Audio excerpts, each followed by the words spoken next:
Hello guys, कैसे हैं आप? उम्मीद करते हैं कि आप सब खैरियत से होंगे, खुश होंगे। मेरा नाम है मोहम्मद सुहेल। मेरा नाम है रहमान अनवर। और मैं हूं जफर इकबाल। और भाई देने जा रहे हैं ऑपरेशन सिंदूर पर वीडियो। 7 मई की सुबह यानी कि 6 मई की रात को इस बार 9 कैंप, जिनमें से कुछ यूके में, कुछ पाकिस्तान के पंजाब में, भारत की सीमा में रह के मारा है। 25 में आपको मारने के लिए अपने घर के अंदर से मार देंगे हम आपको। ऊपर से टीवी चैनल्स प्राइवेट हैं, यहाँ भी है वहां भी है। वीडियो गेम के दृश्य हैं, वही दृश्य बड़े करके दिखा रहे हैं कि देखो कैसे मिसाइलें जा रही हैं। वीडियो गेम के क्लिप्स कहीं चला दिए ऐसा बता रहे हैं कुछ लोग। उनके झंडे पे चंद्रमा है, हमारा चंद्रमा पे झंडा है। तो ये अंतर ध्यान रखना है। हम उनके लेवल पे जाके झगड़ा करेंगे तो कैसे आगे बढ़ेंगे भाई? हम अमन चाहते हैं, मगर जुल्म के खिलाफ गर जंग लाजमी है, तो फिर जंग ही सही। मुझे इस पूरे मामले में लगता है कि एक गलती हुई बड़ी भयंकर। अब 2025 में जो घटना घटी है पहलगाम में, उसमें इन्होंने 26 सिविलियंस को मारा है। तो मैंने पहले कहा सिविलियंस को मारना ज्यादा सीरियस बात है। सेना पैरामिलिट्री के बीच में झड़प होती है, वो बुरी बात है, लेकिन वो होता है देशों के बीच में, कभी कभी होता है। सिविलियंस को मारना ये बदतमीजी है। तो सीधी सी बात है कि इस पर एक्शन तो होना ही चाहिए था, और ये एक्सपेक्टेड था कि एक्शन थोड़ा ज्यादा बड़ा होना चाहिए। सरकार ने एक बार भी नहीं कहा कि हम युद्ध करने वाले हैं। वो तो लोग पबजी खेल रहे थे, उनको लगा कि हो ही जाए, मजा आ रहा है, थोड़ा और बढ़ाओ ना, ठीक माहौल बन रहा है अभी। इस बार 14 दिन लिए, फिर सरकार ने कहा कि अब हम सायरन खेलेंगे 2 दिन तक, सिविल डिफेंस। पाकिस्तान ने कहा अच्छा सिविल डिफेंस अभी छुट्टी है हमारी, और उसी रात को अचानक कांड कर दिया। 7 मई की सुबह यानी कि 6 मई की रात को पहली बार एलओसी के नजदीक एक कैंप, दूसरी बार पाकिस्तान के अंदर 50 किलोमीटर दूर एक कैंप, इस बार 9 कैंप, जिनमें से कुछ यूके में, कुछ पाकिस्तान के पंजाब में। और पंजाब में भी एक जगह नहीं, बहावलपुर में भी, मुरीदके में भी, और पीओके में भी एक जगह नहीं, मुजफ्फराबाद में भी, सियालकोट में भी। 9 जगहों पर एक साथ। और रोचक बात क्या है, इस बार विमान पाकिस्तान के अंदर नहीं गए, भारत की सीमा में रह के मारा है। आप मिलिट्री एडवांसमेंट समझ पा रहे हैं इसके पीछे, जिसको आजकल हम बोलते हैं एआई ड्रिवन जो वॉरफेयर है। मिसाइल्स हम छोड़ रहे हैं यहाँ से, जो 50, 80, 100 किलोमीटर दूर जाके मार रही हैं, एक बड़े इलाके के बीच में ठीक उसी घर पे मार रही हैं जहां हमें मारना है। और इसके लिए हमें भारत की सीमा से बाहर निकलने की जरूरत देनी पड़ रही। इसको कहते हैं अपनी मिलिट्री की डिफेंस टेक को प्रदर्शित करना, कि हम कितने प्रिसाइज अटैक कर सकते हैं। आपको मारने के लिए हमें अपनी सीमा से बाहर ही नहीं करना है। अब वो 2019 की बात थी, अब 25 चल रहा है। 25 में आपको मारने के लिए अपने घर के अंदर से मार देंगे हम आपको, बहुत दूर नहीं जाना है। और एकदम एग्जैक्ट उस लोकेशन पे अटैक। सरकार का कहना है कि 100 से ऊपर आतंकवादी मरे। मैं तो चाहता हूं कि आतंकवादी कोई भी ना बचे, जितने भी मरे। और उसके तुरंत बाद हमारी स्टेटमेंट क्या आई, जो लोग कह रहे हैं, लोग भी इतने प्यारे हैं, पहले बोल रहे थे कि कब करोगे, कब करोगे, कब करोगे, कब करोगे, 10 दिन हो गए, कब करोगे। जैसे ही हमला किया तो उसके बाद क्या है, डी एस्केलेट, थोड़ा और बड़ा, से नो टू वॉर, से नो टू वॉर। एक ही इंसान तीनों टैग चला रहा था सोशल मीडिया पे। गिरगिट भी शर्मा जाएगी जब आप इस तरह से रंग बदलेंगे अपना। अरे भाई स्टैंड पे कायम रहो। सरकार का स्टैंड बड़ा क्लियर था, डे 1 पे 3 शब्दों का इस्तेमाल किया कि जो हमने अटैक्स किए हैं, नंबर 1 फोकस्ड हैं, मेजर्ड हैं। यानी एक तो हमने फोकस किया एग्जैक्टली कहाँ मारना है, कितना मारना है, उतना ही भेजा है बम। अगर 1.5 किलो बम से 1.5 किलो ही भेजा है, एक्स्ट्रा नहीं भेजा है, मेजर करके भेजा है। और तीसरा शब्द क्या बोला, नॉन एस्केलेटरी। हमला करने के 10 मिनट के बाद ये स्टेटमेंट आ गई कि हमने focused, measured, non escalatory attack किया है। नॉन एस्केलेटरी का मतलब क्या होता है, बढ़ाना नहीं है। हमारा काम हो गया, आपने हमारे कुछ लोगों को मारा और हमने उन सारे आतंकवादी कैंपों पे हमला कर दिया, जो 100-150 लोग मरे होंगे, हमारा हिसाब बराबर हो गया फिलहाल। और हमने साथ में ये दिखा दिया कि हम आपके घर के अंदर एग्जैक्ट वहां हमला कर सकते हैं बिना अपना देश छोड़े, पिछली बार हमारा एक पायलट वहां गिर गया था, फिर उसको कूटनीति से डिप्लोमेसी से हम लेके आ गए थे। इस बार तो वो नौबत ही नहीं है, क्योंकि वो जाएगा ही नहीं, उधर जरूरत है क्या उस चीज की। अब ड्रोन्स के हमले उनके भी हो रहे हैं, हमारे भी हो रहे हैं। युद्ध का तरीका ही बदल गया है पूरी तरह से। और हमने शुरू में कह दिया कि non escalatory from our side, हम नहीं बढ़ाएंगे, और तुम बढ़ाओगे तो जवाब देंगे, जितना बढ़ाओगे उतना जवाब देंगे। और इन बातों से फिर सरकार ने माहौल बनाने के लिए कहा सिविल डिफेंस, सायरन बजाएंगे, सब तैयारी कर लो। सबको लगा अच्छा कुछ होने वाला, इस बार तो उम्मीदें बढ़ गई, पीओ के आएगा लगता है। सरकार नहीं कह रही है, सरकार केवल कह रही है कि उस मूर्ख का भरोसा नहीं है, हमने तो केवल इतना किया, क्या पता क्या फेंक दे, किसको लग जाए, तैयार रहो सब लोग। और युद्ध में दिक्कत नहीं है। देखिए समझदार आदमी की पहचान क्या है, वो युद्ध खुद चुनता है। कोई आपको उकसाए कि युद्ध लड़ लो, मुझसे युद्ध लड़ लो, नहीं लड़ना है, क्योंकि आप फ्री नहीं है, आपके पास काम है। आपको अपना रॉकेट भेजना है चंद्रमा पे, मंगल पे भेजना है। वो जो एक स्टेटमेंट बहुत प्रसिद्ध है, उनके झंडे पे चंद्रमा है, हमारा चंद्रमा पे झंडा है। तो ये अंतर ध्यान रखना है। हम उनके लेवल पे जाके झगड़ा करेंगे तो कैसे आगे बढ़ेंगे भाई, हमें नहीं झगड़ा करना, वो तो झगड़ा करने को तरस रहे हैं। समझदार आदमी झगड़ा तभी करता है जब उसको पता है कि इसके सिवाय कोई चारा नहीं है। चारा नहीं है तो झगड़ा करेंगे, चारा है तो बिल्कुल नहीं करेंगे। तुम मजाक बना लो, हमारा बना लो, हाँ अरे डर गए, हाँ डर गए, हम डर गए, हम बहुत डरपोक है, थैंक यू। आप ऐसा करो, उस तरफ चले जाओ, बलूचिस्तान की तरफ चले जाओ, वहां झगड़ा कर लो, हमसे मत करो। तो झगड़ा कोई उकसाए और अब झगड़ा करने लग जाए, आपसे बड़ा मूर्ख कौन है उसके बाद। तो ये भी चिंता है कहीं युद्ध हो जाए शुरू, और युद्ध में इतने रिसोर्सेज खर्च होंगे, इतने लोग मरेंगे। एक ठीक ठाक सा युद्ध जो 3-4 साल चलता है, मोटा मोटा अनुमान अगर मैं आपको बताऊं तो रूस यूक्रेन के युद्ध में कम से कम 1 से 2 लाख लोग यूक्रेन के और 4 से 8 लाख लोग रशिया के मर चुके हैं अब तक। ये मोटा मोटा अनुमान है, सच तो नहीं पता लगता इस मामले में। और भारत पाकिस्तान की आबादी उनसे बहुत ज्यादा है। तो अगर 3 से 4 साल युद्ध चल गया तो मोटा मोटा मान के चलिए 5 लाख तो शोर आएगा। और इस 10 लाख में कुछ हमारे घर के भी लोग होंगे ही। तो युद्ध केवल पबजी वाले मूड से करना है या बहुत सीरियस बातों में तो ही करना है। एकदम सूत्र साहिब ने ध्यान में बता गए हैं, हम अमन चाहते हैं मगर जुल्म के खिलाफ, गर जंग लाजमी है तो फिर जंग ही सही। जंग केवल तब करनी है जब कोई चारा ना बचे, वरना युद्ध में आमतौर पर दोनों पक्ष हारते, कोई नहीं जीतता है। युद्ध कौन जीता, कोई नहीं जीता, ये भी हारे वो भी हारे। ये 5 लाख लोग हारे, ये 4 लाख लोग हारे, और कह रहे कि जीत गए, हमारा कम नुकसान हुआ तो हम जीत गए। अरे इसे युद्ध केवल तब करना है जब कोई चारा ना बचे, और करना है तो फिर टूट के करना है। फिर ये नहीं कि फुलझड़ी जला के आ गए, फिर निपटा के आना है। और जब तक निपटाने का मूड ना बने युद्ध नहीं करना है। मीडिया की बातें सुन के लोगों ने एज्यूम कर लिया कि इस बार तो पीओके आके रहेगा, और सब इस मूड में है कि बस मोदी जी इस बार रुकना नहीं है। पर मोदी जी मन में सोच रहे हैं, भाई तुम 1971 से तुलना कर रहे हो जब 7 से 8 महीने की तैयारी थी, और हमें कह रहे हो कि 14 दिनों में काम निपटा दें। वाह, युद्ध ऐसे होते हैं। 14 डेज के टाइम युद्ध शुरू हो गया। और ये अमेरिका वियतनाम का मामला भी नहीं है कि आप समझे सामने वाला कमजोर है। आपके सामने जो देश है उसके पक्ष में चीन भी खड़ा हुआ है, उसके पक्ष में अमेरिका भी अक्सर रहता है। यूएसएसआर अभी आपके पक्ष में उस तरह से नहीं है, 25 साल की संधि खत्म हो चुकी है। 1969 में यूएसएसआर चीन पे न्यूक्लियर अटैक करने वाला था, 69 में इतनी नाराजगी थी दोनों देशों में। और 2014 से यूएसएसआर और रशिया और चाइना, इनके बीच में स्ट्रेटेजिक टॉक्स और फ्रेंडशिप हो चुकी है। आज की दुनिया में 2 ताकत नहीं है, बाइपोलर नहीं है, मल्टीपोलर वर्ल्ड है। चीन अलग ताकत है, रशिया अलग ताकत है, अमेरिका अलग ताकत है, यूरोप में है, इजराइल एक ताकत है, भारत एक ताकत है। सबके सबके साथ संबंध अलग अलग है। पाकिस्तान के पास एक इक्का क्या है उसका, मैं मुस्लिम देश हूँ, सारे मुस्लिम देश मेरे साथ होने चाहिए, बेशक ना हो, कम से कम एक बात कहने को तो है उसके पास। अमेरिका उसका साथ आमतौर पर देता है, इस बार भी हमने देखा दिया ही है। चाइना एकदम साथ में खड़ा हुआ है। रशिया और यूक्रेन के युद्ध में हमने रशिया का खुल के सपोर्ट नहीं किया, हमने बैलेंस बनाया। तो इस बार उसने बैलेंस बना लिया। अच्छी अच्छी बातें हमने की, दूसरे भी करते कि हाँ हाँ ध्यान से है ना, ज्यादा नहीं, साथ नहीं दिया।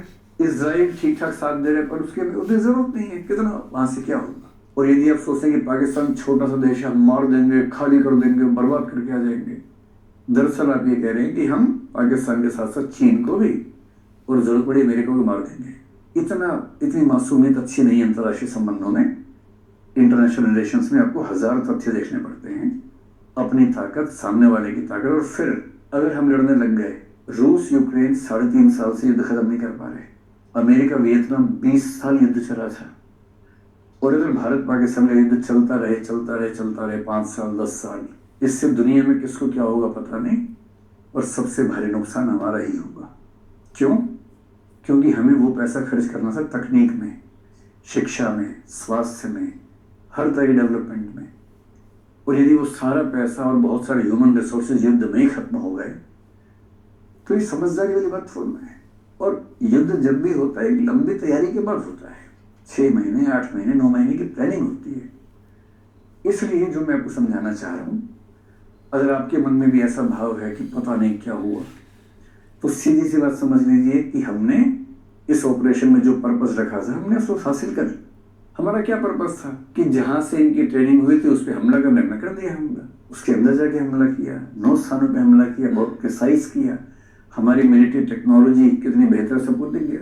हमने अपना एयर डिफेंस सिस्टम टेस्ट किए, जितने हमले हुए हमारे पास ड्रोन वगैरह के, उनके ड्रोन थोड़े सस्ते वाले हैं, जो एक आजकल टैक्टिक्स है युद्धों में कि शुरू में आप मिसाइल नहीं फेंकेंगे, सस्ते ड्रोन फेंकेंगे ताकि दुश्मन की एयर डिफेंस की जो लेवल है टेक्नोलॉजी का समझ में आ जाए आपको। उन्होंने वो फेंके, हमने सारे मार दिए। कुछ ड्रोन हमने फेंके होंगे, उन्होंने मार दिए होंगे। हमने उनके नूर खान एयरबेस को चोट पहुंचा दी, जो इंटरनेशनल आजकल दुनिया में बात मानी जा रही है, जो कि बड़ी बात है अगर हमने ऐसा कर दिया है तो। हम किसी भी रूप में उनसे पीछे नहीं है, हम ज्यादा हावी हैं। उन्होंने हमारे सिविलियन से पुंछ पे हमला किया, जो नीचता का लक्षण है। हमने टारगेटेड अटैक्स किए आतंकवादी ठिकानों पे, हमारे पास वैसे ठिकाना शायद है नहीं, तो उनको लगा हम कहाँ हमारे भाई, इनके पास आतंकवादी है ही नहीं, तो उन्होंने पुंछ पे, घरों पे, गुरुद्वारे पे लोगों को मारना शुरू कर दिया, 15 लोग वहां मार दिए। ये दुष्टता वाली बात है। जब आप सिविलियंस पे हमला करते हैं युद्ध के अंदर तो बुरी बात है। पर इसके बाद भी कुल मिला के इस वॉर की टेक्नोलॉजी में हम उनसे 21 ही हैं, इसमें मुझे कोई शंका नहीं है। जो मैं भारत और पाकिस्तान की सरकारें क्या बोल रही हैं उसकी बजाय जो इंटरनेशनल जर्नल्स में लोग बात कर रहे हैं उसकी बात कर रहा हूँ। ऊपर से टीवी चैनल्स प्राइवेट हैं, यहाँ भी है वहाँ भी है, टीवी चैनल्स में आपस में कॉम्पिटिशन है कि इस्लामाबाद जल्दी कौन लेके आएगा। वीडियो गेम के दृश्य हैं, वही दृश्य बड़े करके दिखा रहे हैं कि देखो कैसे मिसाइलें जा रही हैं। वीडियो गेम के क्लिप्स कहीं चला दिए, ऐसा बता रहे हैं कुछ लोग। तो पत्रकारों की पत्रकारिता के धर्म पे इस बार एक गंभीर चिंता करने की बात थी कि कुछ तो लिमिट होनी चाहिए ना। एक कवि ने लिखा था कि जोड़ तोड़ करने से पहले तथ्य समझ लो, पत्रकार क्या इतना भी तुम नहीं करोगे। तो ये देख के मेरे मन में आ रहा था कि मतलब कुछ भी कहने से पहले तथ्य पर रख लो, पत्रकार क्या इतना भी तुम नहीं करोगे। और नेगोशिएशन की दुनिया का पहला उसूल क्या है कि पहला फोन किसने किया। जब आप दो लोगों में नाराजगी हो जाती है, बॉयफ्रेंड गर्लफ्रेंड में लंबी खींचती है, सारा मसला इसका कि पहला मैसेज कौन करेगा। जिसने पहला मैसेज या पहला फोन किया है इसका मतलब वो दब के रहेगा। नेगोशिएशन की दुनिया चाहे घर में हो, दोस्तों में हो, दुनिया में कहीं भी हो, किसने पहला मैसेज किया, जिसने लिखा चलो बात कर लेते हैं, इसका मतलब उसने अपनी हार थोड़ी सी मानी। ये पहला उसूल है नेगोशिएशन का। और हमें ये एकदम क्लैरिटी है कि पहला फोन वहां से यहाँ आया था, इस पर कोई दुविधा नहीं है। 3:30 पे फोन आया, नहीं उठा, फिर दूसरा फोन आया, फिर उठा। उन्होंने कहा कि सीज फायर कर लेते हैं। भारत सरकार तैयार बैठी थी, उसे कौन सा युद्ध करना था, कर लेते हैं, 5 बजे से कर लें, 5 बजे से कर लो, बढ़िया बात है। गलती एक ही हो गई कि चाचा चौधरी बीच में आ गए, डोनाल्ड डक, सॉरी ट्रम्प, वो बीच में आ रहे, जिनका उपराष्ट्रपति कल कह रहा था this is fundamentally none of our business. Bharat Pakistan झगड़ा कर रहे हैं, हमारा काम छोड़ना है, हम थोड़ा इसमें पड़ेंगे, जो करना करते रहो। एक दिन पहले भाई साहब ये कह रहे थे उनके उपराष्ट्रपति जेडी वांस, फिर अचानक ट्रम्प ट्वीट कर रहे हैं कि 48 घंटे से मैं कोशिश कर रहा हूं, और फाइनली इन लोगों ने कॉमन सेंस का परिचय दिया। भाषा देखिए, कॉमन सेंस का परिचय दिया, ग्रेट इंटेलिजेंस का परिचय दिया, फिर उत्साह और बढ़ गया। उनके साथ जो रहते हैं ना सोशल मीडिया टीम उनकी कि सर आप कर दो ना, सर आप कर दो, नोबेल प्राइज रह गया अभी शांति वाला, रूस यूक्रेन तो अब रुकवा नहीं पा रहे, इसराइल रुकवा नहीं पा रहे, ये अपने आप रुक रहा था, अपना नाम तो लगा लो कम से कम। फिर भाई साहब ने एक ट्वीट और मार दिया, और तीसरे में तो हद कर दी, कश्मीर प्रॉब्लम जो कि हजारों साल पुरानी है, मैं उसे ठीक करना चाहता हूँ। इनको हिस्ट्री की क्लास करवानी चाहिए कभी, वर्ल्ड हिस्ट्री की। कश्मीर समस्या भारत पाकिस्तान के बीच हजारों साल पुरानी बता रहे भाई साहब। ये बहुत ऐसा नेता मैंने आज तक नहीं देखा दुनिया में। और उनके विदेश मंत्री क्या करें, न्यूट्रल प्लेस पर बैठेंगे। पूछ तो लो जिसको बैठाने वाले हो, न्यूट्रल प्लेस पर बैठेंगे। मुझे इस पूरे मामले में लगता है कि एक गलती हुई बड़ी भयंकर। अगर 3:30 पे पाकिस्तान डीजीएमओ ने फोन किया था और हमने कहा अच्छा ठीक है तुम कह रहे तो मान लेते हैं, नहीं बस ठीक है ना भाई, 5 बजे से कर लेते हैं, कर लेते हैं। 4:30 बजे या 4:15 बजे, क्योंकि 5:33 पे चाचा चौधरी का ट्वीट आया था, तो चाचा चौधरी के ट्वीट से पहले हमारे पास 2 घंटे थे, 1 घंटा 58 मिनट था। अगर उस बीच में प्रधानमंत्री जी उनको अगर लग रहा हो कि नहीं ये बात मेरे कद की नहीं है, डिफेंस मिनिस्टर रक्षा मंत्री आ जाते, राजनाथ सिंह आ जाते, या फॉरेन मिनिस्टर तो मतलब बोलने में एक्सपर्ट हैं, अच्छा बोलते हैं, वो आ जाते और 4 लाइन बोलते कि हमने जो अटैक किया था नॉन एस्केलेटरी, हमने पहले ही कहा था, हमारे अटैक्स बहुत शार्प थे, हमारा पर्पस पूरा हो चुका है। पाकिस्तान डीजीएमओ ने फोन किया कि वो सीज फायर चाहते हैं। दुनिया के कई देशों ने हमसे रिक्वेस्ट की है कि युद्ध आगे बढ़ाना ठीक नहीं है, तो हमने इस सबको देखते हुए तय किया है कि फिलहाल हम युद्ध विराम कर रहे हैं, लेकिन इस बात से तय करेंगे कि उनका आगे का रिस्पॉन्स कैसा रहता है। 5 बजे से फिलहाल युद्ध स्थगित कर रहे हैं। देश के निवासियों से निवेदन है कि खुशी मनाएं, क्योंकि हमने एक निर्णायक जीत हासिल कर ली है। मजा आ जाता है लोगों को। लोग बम पटाखे छोड़ते हैं, फुलझड़ी छोड़ते हैं, स्कूटर पे निकल जाते हैं बम बम बम करते हुए। अब लोग समझ नहीं पा रहे, 5:33 पे अचानक चौधरी जी का ट्वीट आया कि मैंने रुकवा दिया है। लोग भरोसा नहीं कर रहे, हमारे पास सीधे फोटो भेजा हुआ, नहीं मजाक चल रहा है, ये नहीं हो सकता, तो मजाक चल रहा है। उधर पाकिस्तान के पीएम ने कर दी प्रेस कॉन्फ्रेंस, और सबका धन्यवाद कि ट्रम्प जी का धन्यवाद, चीन जी का धन्यवाद, इनका धन्यवाद, उनका धन्यवाद, सबका धन्यवाद, और हमने बहुत मुंह तोड़ जवाब दिया और आप सबने हमारा साथ दिया। पाकिस्तान के लोग मस्त हैं एकदम, पता कुछ नहीं जनता को क्या हुआ है, बस उनके पीएम ने सामने के बोल दिया कि हम जीत गए। लोगों ने कहा अच्छा जीत गए, जीते रहे होंगे, और बम पटाखे छोड़ने शुरू कर दिए।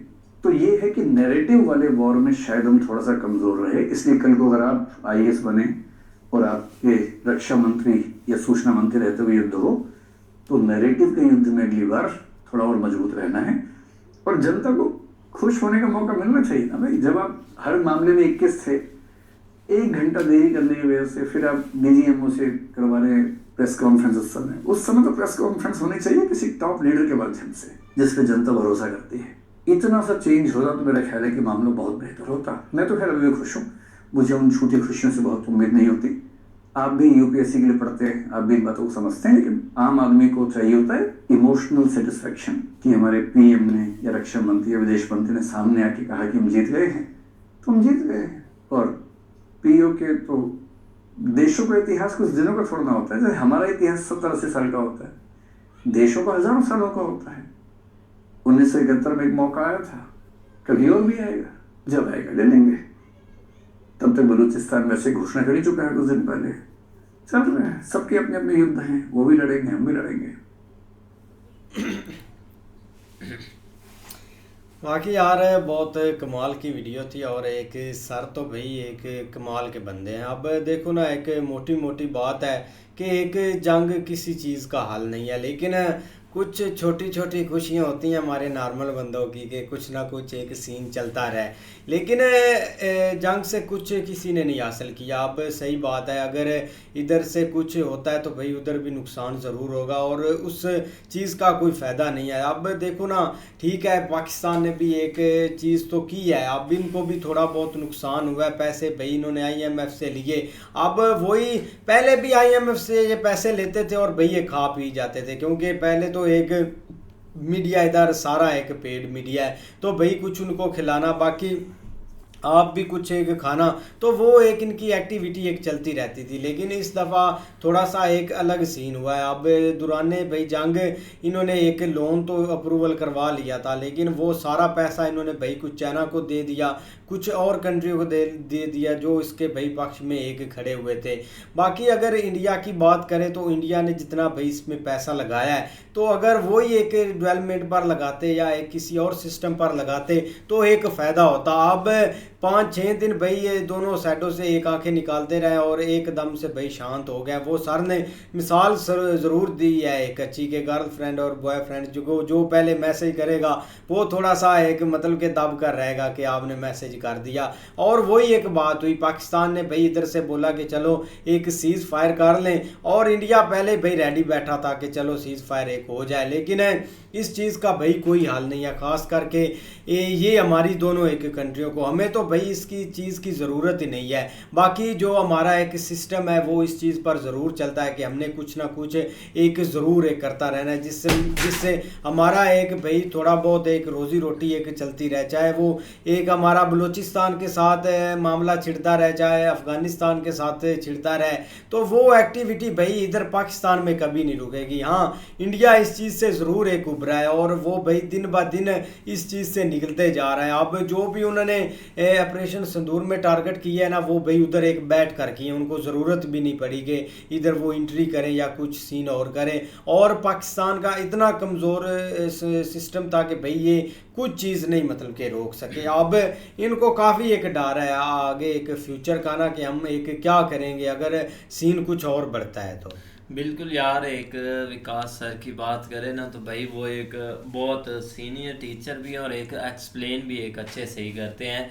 और यहाँ पर उन्होंने ना एक सही सारी यूथ को मैसेज दिया है कि आप भाई इस चीज़ में ने आके नुकसान हमारे ही है, क्योंकि देखे कि जो चौधरी वाली उन्होंने बात की है कि भाई चाचा चौधरी तो वो है, लेकिन ये कि एक जो इंसान जिसको आगे बढ़ना है ना उसको जंग की ज़रूरत होती नहीं है, क्योंकि ये तो लोग चाहते हैं कि मतलब कि हमारे साथ जंग लड़ो ताकि हमें इस चीज़ का फ़ायदा हो। और ये अब से नहीं, ये तो काफ़ी देर से ये चीज़ बोलते आ रहे हैं कि कोई भी देश कोई भी जगह से हमारे साथ ना कोई एक सही से ऐसी वार शुरू हो कि हमें कोई एक मौका मिले। और यहाँ पर आकर ना इनको एक मौका काफ़ी बड़ा मिल गया था जब एक इंडिया की तरफ से वार शुरू हुई है ना। तब तो इनके अंदर एक खुशी थी कि चलो वार शुरू हुई तो हमें इस चीज़ से फ़ायदा उठाना चाहिए, क्योंकि एक पब्लिक को अपनी तरफ खींचना चाहिए, एक कुछ लोगों को दिखाना चाहिए कि हम भी भाई इधर हैं। और वही चीज़ हुई कि यहाँ पर आकर इनको काफ़ी ज़्यादा फ़ायदा हो गया, वरना ये तो भाई हर तरफ से इनको घेर लिया था बलूचिस्तान पाकिस्तानी अवाम ने, हर पॉलिटिशियन ने, हर ऊपर से इनको झगड़ा। लेकिन जब ये चीज़ हुई है उसके बाद भाई हर चीज़ ख़त्म होगी, अब ये ही है बस।